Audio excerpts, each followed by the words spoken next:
Daily. Taste the Daily.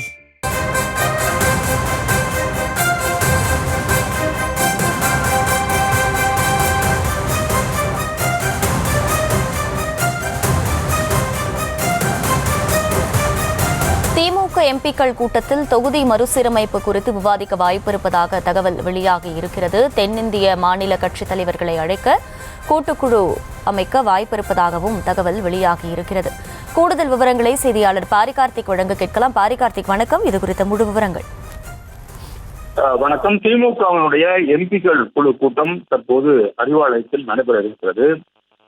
திமுக தலைவரும் தமிழ்நாடு முதலமைச்சருமான திரு மு.க. ஸ்டாலின் அவர்கள் தலைமையில் இந்த கூட்டத்தில் பல்வேறு முடிவுகள் எடுக்கப்பட இருக்கிறது. ஏற்கனவே தமிழ்நாடு முதலமைச்சர் அவர்கள் மத்திய அரசு கொண்டு வந்திருக்கக்கூடிய இந்த தொகுதி மறுசீரமைப்பு வரவை குறித்து 7 மாநில முதல்வர்களுக்கும் அதே போல 27 கட்சியை சேர்ந்தவர்களுக்கும் 7 மாநிலங்களை சேர்ந்த 27 கட்சிகளை சேர்ந்தவர்களுக்கும் கடிதம் அனுப்பியிருந்தார். அந்த கடிதத்தில் பல்வேறு விஷயங்களை சுட்டிக்காட்டி முதலமைச்சர் அவர்கள் எழுதியிருந்தார். குறிப்பாக மக்கள் தொகை கணக்கெடுப்பை கட்டுப்பாட்டில் வைத்திருக்கும் மாநிலங்கள் மீது இத்தகைய நடவடிக்கை பிரதிநிதித்துவத்தை குறைக்கும் என்ற அடிப்படையில் எதிர்காலத்தில் அத்தகைய மாநிலங்கள் பங்கு பெறாமலே மத்தியில் ஒரு ஆட்சி வரும். எனவே மாநிலத்தின் உரிமைகள் இது கடுமையாக நசுக்கப்படும் என்று அந்த கடிதத்தில் குறிப்பிட்டிருந்தார். அதன் அடிப்படையிலே தற்போது திமுகவுடைய எம்பிக்கள் ராஜ்யசபா மற்றும் லோக்சபா உறுப்பினர்கள் கூட்டமானது நடைபெற்று வருகிறது.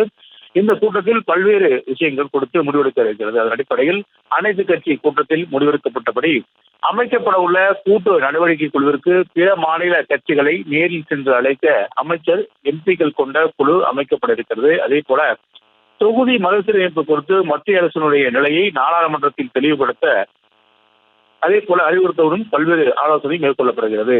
தொகுதி மறுசீரமைப்பால் பாதிக்கப்படும் மாநில எம்பிக்களை ஒருங்கிணைத்து ஒரு குழுவாக அமைத்து நாடாளுமன்றத்தில் குரல் கொடுக்கவும் இந்த கூட்டத்தில் முடிவெடுக்கும் என்றும் எதிர்பார்க்கப்படுகிறது.